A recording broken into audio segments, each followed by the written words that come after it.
Good evening, everyone. Thank you for joining in for today's Knowmics webinar session. We are very thrilled to have each and every one of you joining us tonight. It's my pleasure to introduce our speaker for today, Dr. Aarti Darra, who will be speaking on homologous recombination deficiency. Dr. Aarti is a bioinformatician working at Karkinos Healthcare with a special focus on the research area of cancer genomics. She has pursued her doctorate from CSI Institute of Genomics and Integrative Biology in New Delhi, where her work focused on investigating small intestinal health in hyperglycemia in collaboration with PGI Chandigarh.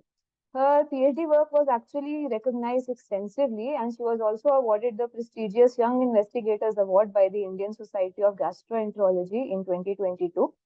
Currently at Karkinos Healthcare, her interests extend beyond developing clinical genomics workflows as she works towards harnessing genomics insights for early detection and diagnosis of cancer. So, without further delay, I'll pass the virtual stage over to Dr. Aarti. The floor is all yours, Dr. Aarti. Dr. Bani, for your kind introduction. Today we'll be talking about a very relevant topic called homologous recombination deficiency. I'll be sharing my slides.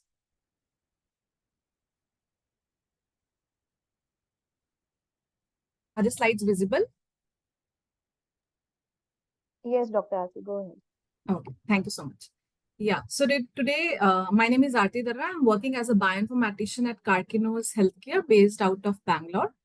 Today, the topic of discussion is homologous recombination deficiency.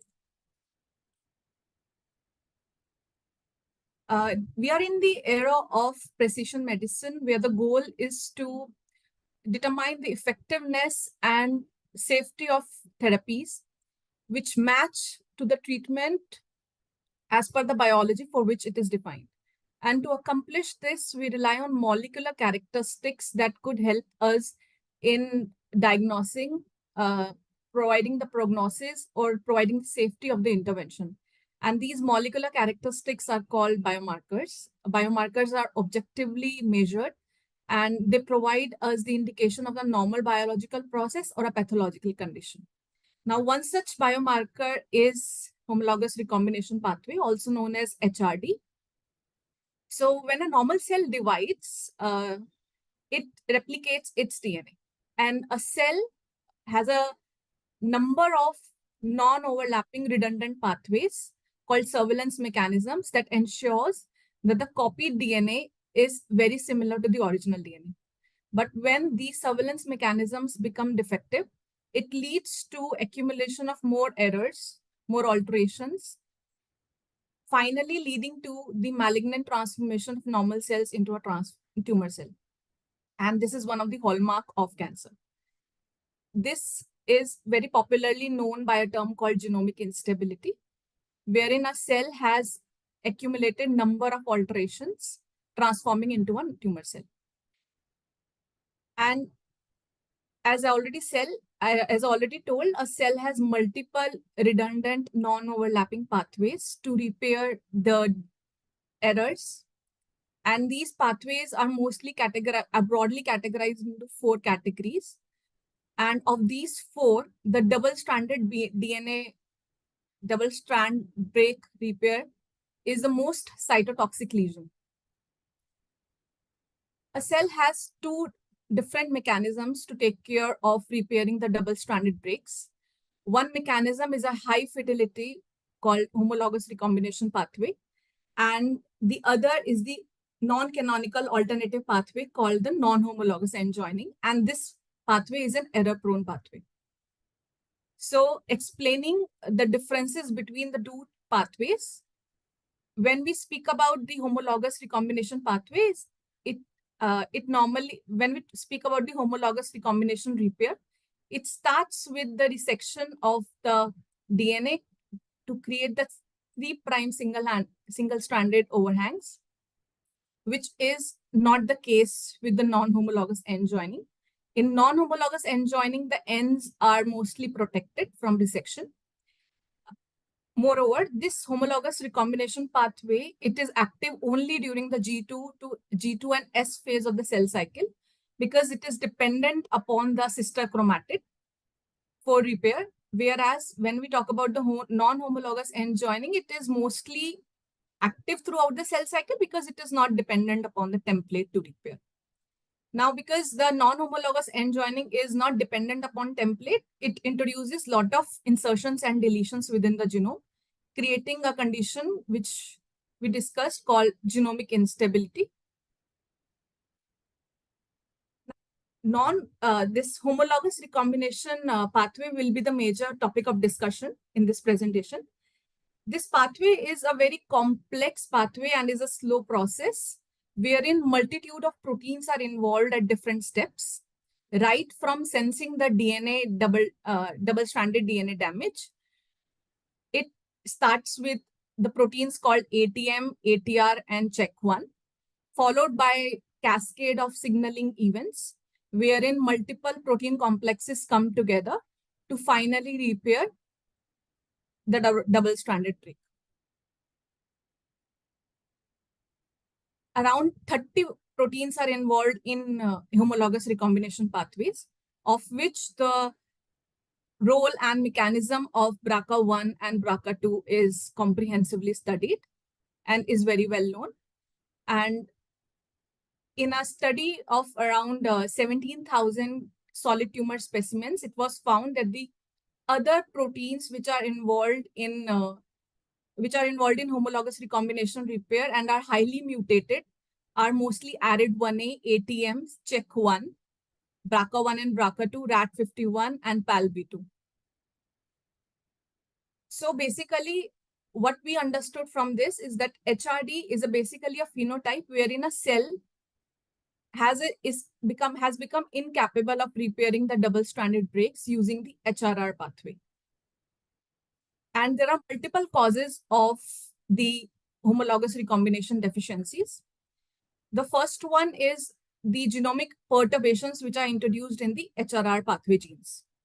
So as already mentioned, that the BRCA1 and 2 are most comprehensively studied, and it is found that 1 in 2 patients with ovarian cancer are HRD positive, and 1 in HRD positive patients have BRCA1, 2 mutations. And the nature of these mutations could be somatic and germline in nature. But there could be germline or somatic in nature. Now, BRCA1 is approximately 1800 amino acid long protein, which has multiple domains to interact with various proteins. At the amino terminus, there is a ring domain, which is followed by an unstructured region, followed by a coil structure, and finally with BRCA carboxy repeats. The major role of BRCA1 in homologous recombination pathways is to generate the 3' overhangs and then load the RAT51 recombinase onto the single-stranded DNA. Let's talk about the BRCA2 protein. BRCA2 protein, in addition to interacting with the PALB2 protein, it has various domains. The central ones, BRC domains, they interact with the RAT51. It also has a highly conserved DNA binding domain too. Now, other than the mutations in BRCA genes, which are predominantly known as the major cause of HRD, the mutations in non-BRCA genes could also play an important role in causing the HRD phenotype. Now, because there are multitude of proteins, not all proteins are very well studied with respect to HRD pathway. And it is found that the homozygous deletions in CHEK1 and PTEN leads to high HRD-associated LOH scores. Moreover, mutations or methylations of RAT51 were associated with long-term responses to treatment. Another cause of HRD when it comes to genomic perturbations is the epigenetic modifications of HRR genes. Again, these modifications are seen in mostly 2 genes, BRCA1 and RAT51, wherein the methylation of the promoter of these genes leads to their silencing. And it is seen that the BRCA1 methylated as well as the RAT51 methylated, they harbor the high HRD scores. And in a recent study of TCG samples, it was found that the epigenetically modified HRD cases have poor prognosis, similar to the HRD negative. Another, so we talked about two pathways of repairing the double-stranded breaks. When one fails, the cell is forced to follow the second one, and using which the consequence of using the second pathways introduces introduces a consequence called genomic instability, which is measured by different parameters. So if in case a cell has intact BRCA1 and BRCA2, then it uses the homologous recombination pathways and the genomic integrity is maintained. But if in case the cell is deficient in repairing the double-stranded break using homologous recombination pathway, it is forced to use the alternative pathway called non-homologous end joining, which leads, because it is an error-prone pathway, is introduced a lot of errors. It leads to genome scarring, which is basically measured by three parameters: LOH, LST, and TAI. Now, LOH is a condition in which one of the two alleles of a gene are lost, which results in a homozygosity at that genomic site. The second parameter, which is used in genome scarring, is the TAI, called telomeric allelic imbalance. It basically indicates that the proportion of genes at the end of the chromosome are absent in one chromosome and it's present in the other chromosome. And the third pattern associated with genome scarring is the LST, large-scale transitions, which basically refers to allelic imbalances of greater than 10 MB between adjacent genomic regions due to translocations or copy gain losses. Now, these three parameters are previously been well studied, and these three parameters in patients with known BRCA1 and BRCA2 mutations, these three parameters, LOH, TI, and LST, are highly correlated with the BRCA1-2 deficiency and as well as with the platinum sensitivity. Moreover, these three parameters are independently correlated with each other also. For example, if you see the bottom left panel, the correlation top right panel, the correlation coefficient between the LOH and TAI is around 0.78, whereas when it comes to correlation between LOH and LST, it is 0.78, and finally TAI and LST are correlated at a coefficient of 0.65. In spite of these three parameters being independently associated with BRCA1-2 deficiency, it is seen that when these three parameters are combined together, they provide a better prognostic value than the individual components. And when we combine these three parameters, LOH, LST, and TI together, it is known as genomic instability score. Now, to interpret HRD, it could be either the cause or it could be either the consequence. When we talk about causes, we talk about the mutations in the HRR genes, the BRCA-NES phenotype, and the genomes and the epigenetic silencing. Or when we talk about the consequence, it could be the genomic instability score. So in either of the condition, for example, if in case only germline BRCA mutations are present, it is conferred as HRD positivity, or if in case only somatic BRCA mutations are present, it is conferred as HRD positivity. And only if GI score is greater than 42, it is also conferred as HRD positivity. Now, when we talk about the somatic mutations in the BRCA1-2 genes, there are chances that these mutations could also be reversion mutations, which means that they would restore the HRR function and resume its functionality. So if we are looking at somatic BRCA mutations, we need to also check at the reversion mutations in BRCA1 and BRCA2. The major in BRCA1, the reversion mutations across different cancer types is mostly present in exon 10, whereas in case of BRCA2, the reversion mutations across different cancer types are present in exon 11. Now, we understood that the homologous recombination deficiency is also known as HRD positive. It could be germline or somatic mutations in BRCA1 and 2. It could also be the BRCA-ness phenotype, which is mutations in non-BRCA genes. And when these, these HRD phenotype patient samples, they are sensitive to a drug called PARP inhibitors, which we are going to discuss shortly. And also the genome scarring of more than 42 also confers HRD positivity. And in samples which are not HRD positive, they are called homologous recombination coefficient. This is the term which needs to be incorporated when we talk about the HRD status. So how this HRD is used in clinical decision making? There is a subtype of ovarian cancer where HRD has emerged as a biomarker for both predictive and prognostic value. And 50% of this subtype, which is known as high-grade serous ovarian cancer, they show HRD positivity.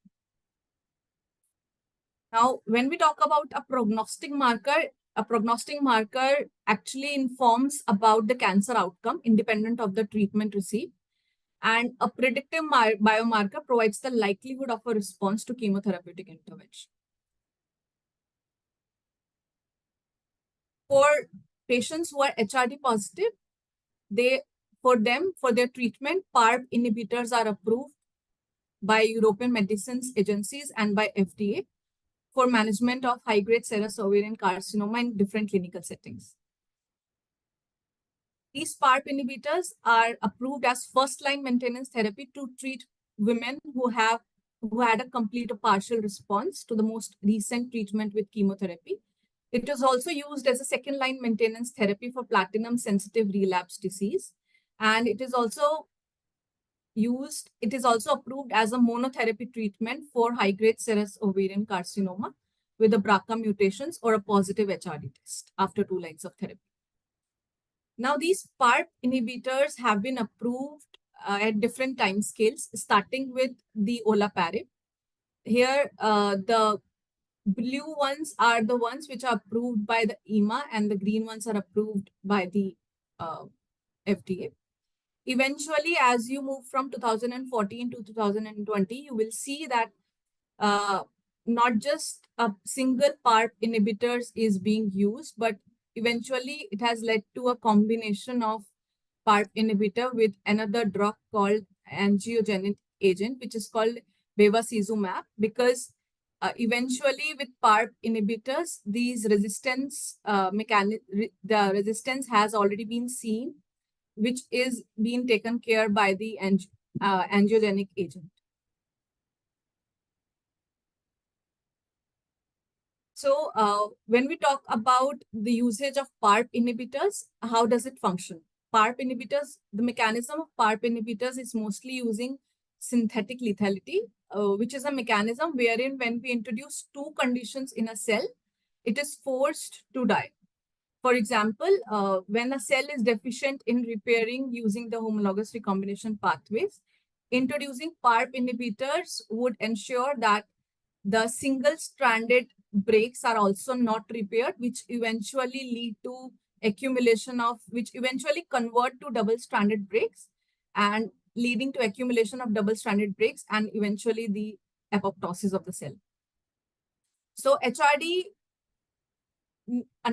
knowing the status of the HRD provides a predictive value for the response to platinum-based therapeutics or PARP inhibitors. Moreover, it also provides the status whether the treatment would have a better prognosis by providing with a better progression-free survival or overall survival than HRD negative, and hence HRD also is a prognostic marker in ovarian cancer. Now, FDA has approved 2 commercial tests for the assessment of HRD. Has approved many commercial tests for HRD assessment. Here we'll be talking about the 2 major ones. One is by My Choice Companion Diagnostics, which is also known as MyRIA assay. This it relies on a proprietary score of genomic scarring, which is again the sum of LOH, LST, and TAI. And using a threshold of 42, using a threshold of GIS as 42, HRD positivity is conferred. This test also provides us with the status of BRCA1 and BRCA2 mutations and the mutational rearrangement. The second one is the Foundation 1 companion diagnostics. This does not include genomic scarring, the sum of the genomic scarring or the genomic instability score. Rather, the positivity is confined by if the loss of heterozygosity is greater than 16%. In addition to that, it also provides us the profiling of 315 cancer-related genes and the mutational status of BRCA1, 2 genes along with the other HRR-related genes. Now, we already talked about the HRD testing methods. The first being the genomic aberrations, which is evaluating the mutations in the HRD pathway. Second is evaluating the genomic scores, of which one we have already talked about called genomic instability score. There is one more signature, which is a biomarker of HRD called signature 3. This mutational signature is based upon single state substitutions and is associated with BRCA1-2 deficiency. It is characterized by high number of large deletions with overlapping microhomology at breakpoint junctions. And it also correlates with the prognosis and response to platinum therapy in high-grade serous ovarian cancer. One of this assay which uses this signature is called HRD Detect. It relies on whole genome sequencing data. It uses an algorithm wherein it calculates 6 HRD associated signatures, which are predictive of BRCA1 and 2 deficiency, and takes the sum of it. Interestingly, HRD Detects has a sensitivity of reaching to 100% in BRCA1 to null cancers, whereas for the sensitivity of the genomic instability score is just 60%. Apart from the genomic-based assay, there is another layer of HRD testing called functional measures of HRD, which relies on visualizing the RAD51 foci. So in normal cases, when the BRCA1, 2 mutations are not there, after creating the overhangs, the RAD51 protein is uploaded and it creates a filament. But if the cell is defective for the BRCA1 and 2 mutations, it has become incapable of forming the RAD51 foci, which attributes the functional phenotype. Now, the pros of this method is that it can actually overcome one of the limitation of genomic scar methods, which is to evaluate the presence of acquired reversion mutations. But using this test in a clinical setting, this has its own challenges. To implement HRD in clinical settings, ESMO has provided guidelines wherein the germline and somatic BRCA1-2 mutation testing is recommended to identify the patients who would qualify for PARP inhibitors. And also a validated scar-based HRD test can be used to understand the magnitude of benefit which BRCA wild-type patients will get from the PARP inhibitors. Along with that, the validated SCAR-based test can also be used to evaluate which patients are least likely to get the benefit. And also in platinum-sensitive relapsed maintenance settings, the PARP inhibitors could be considered, the HRD test could be considered for evaluating the risk and benefits of the PARP inhibitors. We understood the clinical relevance of HRD, which is that it is an FDA-approved biomarker for ovarian cancer. This biomarker is prevalent across different cancer types, around 17% across different cancer types like breast cancer, pancreatic, prostate, and ovarian. It is also a predictive and prognostic biomarker for platinum-based chemotherapeutics and PARP inhibitors in high-grade serous ovarian cancer. So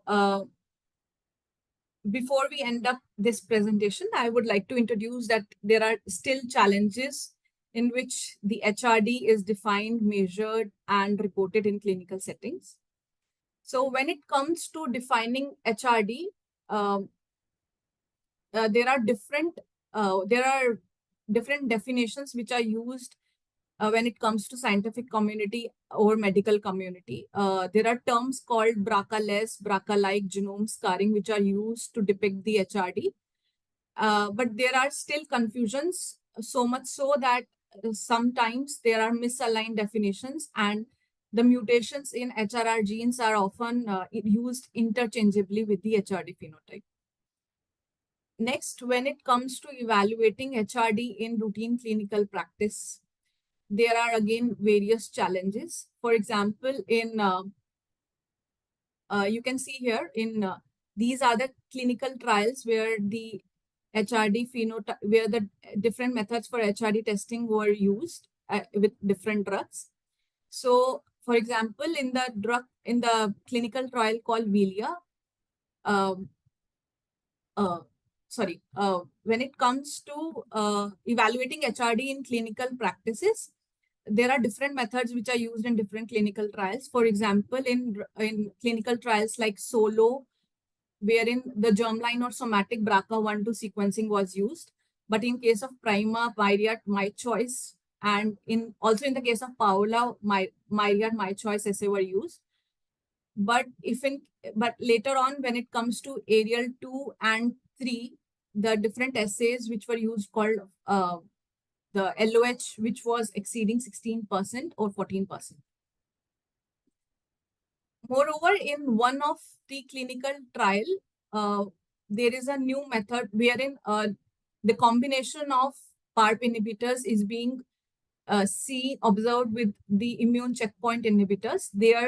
They saw that none of these methods were correlated with the treatment response. Rather, the genomic signature called signature 3 actually correlated with the clinical benefit.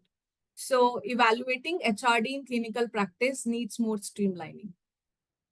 Next, coming to the understanding of the genes which are non-BRCA in HRR pathway is still in an infant stage and requires a thorough investigations across different cancer types. Last is how this HRD cutoff of 42 is being evaluated. For example, again, in different cancer types, in different clinical trials, for example, in VILIA, a cutoff of 33 was seen as conferring the HRD phenotype, whereas in the other two clinical trials, PRIMA and Paola 1, the cutoff of 42 was evaluated as conferring the HRD phenotype. So I'll stop here and I'll be happy to take up questions.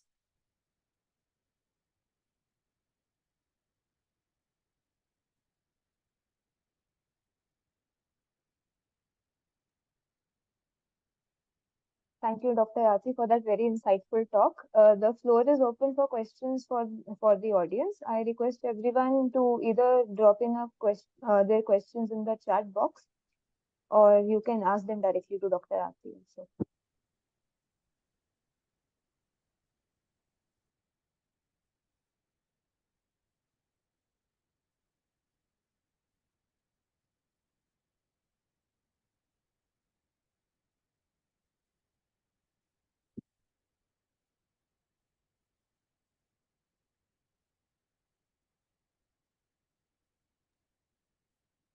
While people go ahead and ask their questions, I have one question for you, Dr. Aarti, if you don't mind me asking.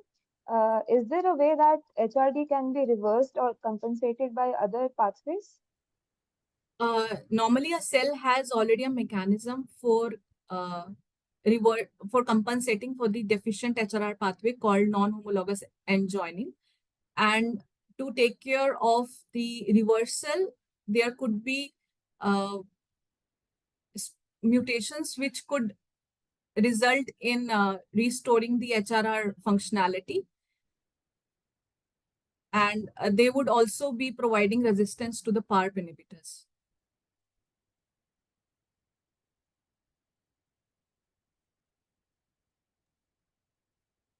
Okay, thank you. So, we have a question from Carolyn. Can you explain again signature 3 and its clinical utility? Mhm. So signature 3 is used, which employs the whole genome sequencing data. It actually is a combination of six different signatures, which included gains and losses. And I don't remember these six signatures, but it is a very comprehensive profiling of HRD, and the clinical utility extends to evaluating the HRD phenotype in a more sensitive manner. And the sensitivity of this method actually is far better than the available methods. Its use in it is a costly method. Its use in clinical settings is still in a preclinical stage.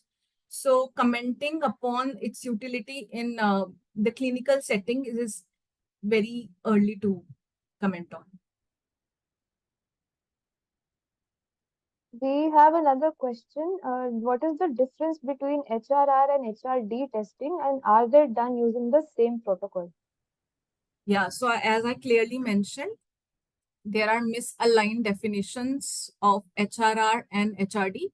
HRR basically stands for homologous recombination repair. It is a pathway, it is not a test. It includes multitude of proteins which could form one of the cause of HRD. Whereas when we talk about HRD, it's a phenotype which confers the cells incapable of repairing the double-stranded breaks, and it is actually a test which is evaluated using different methods, right from evaluating the BRCA1-2 mutation status to genome scarring score.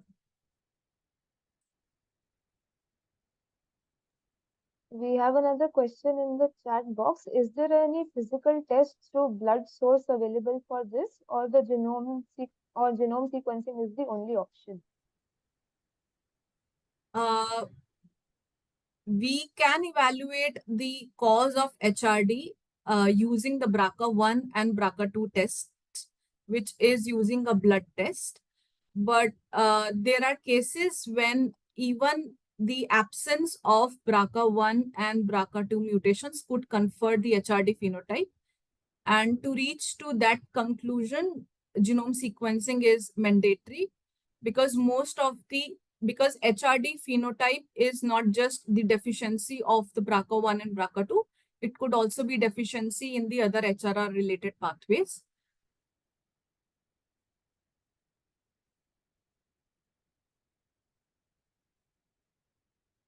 What are the current challenges in accurately detecting HRD in clinical settings? And I think you can take this up in two pieces. What are the current challenges and what are the current advancements that are needed to enhance the sensitivity and specificity of assays for HRD?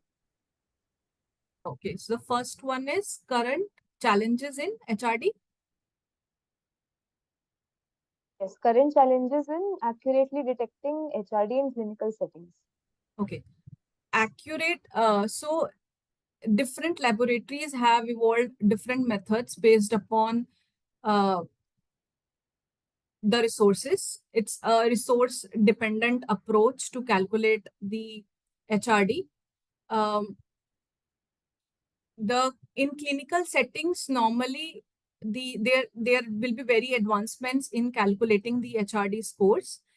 Uh, Not at this time point, we are mainly FDA has norm to approve two tests for calculating the HRD score phenotype using the my choice and companion diagnostics. But depending upon the availability of resources, different companies have relied on different methods for calculating HRD. For example, one of the most recent methods that is being used is the LOH, independent of the other measures of the genome instability. So we would expect a lot of advancements in the usage of HRD in clinical setting. And the second part was? Yeah, the second question is, what advancements are needed to enhance the sensitivity and specificity of diagnostic assays for HRD associated phenotypes to improve patient stratification and treatment of outcomes?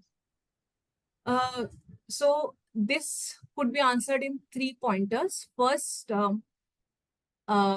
the investigation of roles of different of the other HRR genes needs to be investigated thoroughly. Second, there are mechanisms of resistance which should be investigated uh, along with the HRR pathway genes. And the last is the last could be that the combination therapies should the clinical trial should be organized with combination therapies in order to evaluate the HRD phenotype.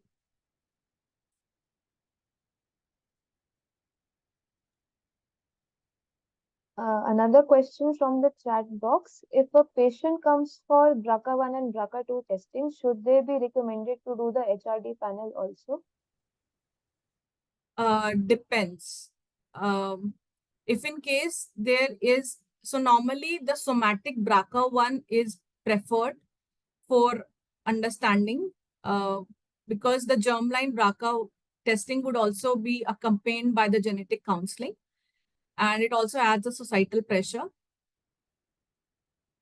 Normally, based upon the status of the BRCA1 and BRCA2, decision to calculate the HRD using the other alternative approach will be taken up.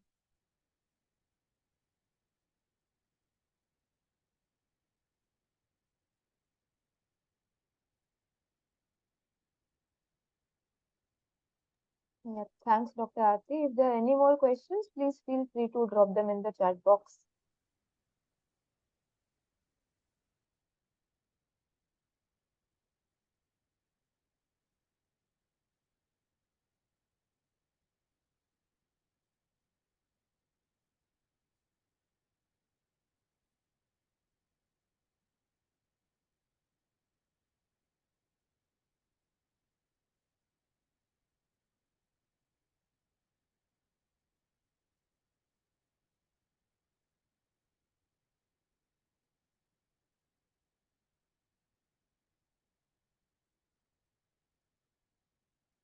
I don't think there are any more questions.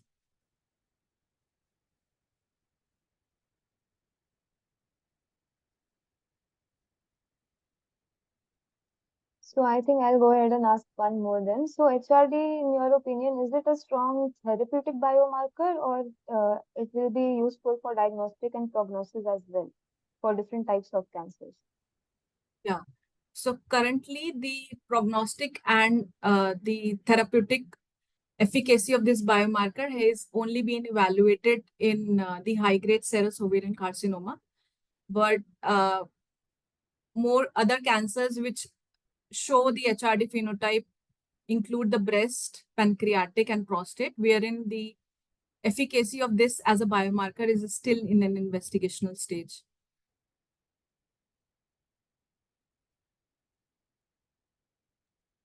Okay, thank you.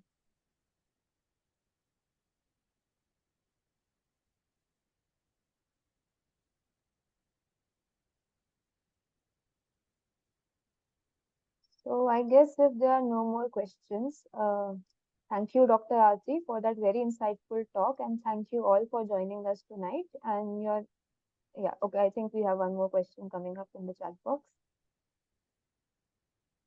So we can just take that up. Yeah.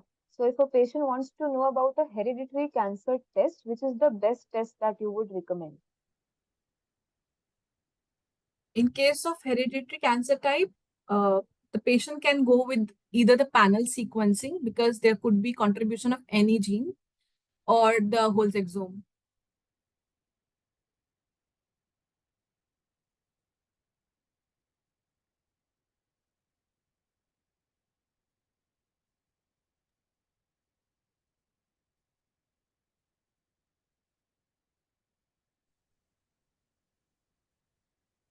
Okay, so Thank you for that answer, and thank you, Dr. Aarti, for your very informative talk. And thank you all for joining us today.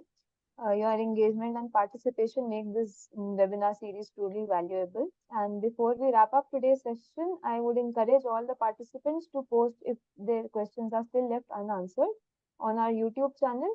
And we also value your feedback and suggestions. So take a moment to share your thoughts through the survey link that we'll be sharing with you shortly. Looking ahead, please mark your calendars for our next webinar on 1st of June, where Dr. Shuvra Sankar Datta will enlighten us on red cell genotyping in clinical practice. Once again, thank you all for your active participation today, and we look forward to seeing you at our next webinar. Thank you.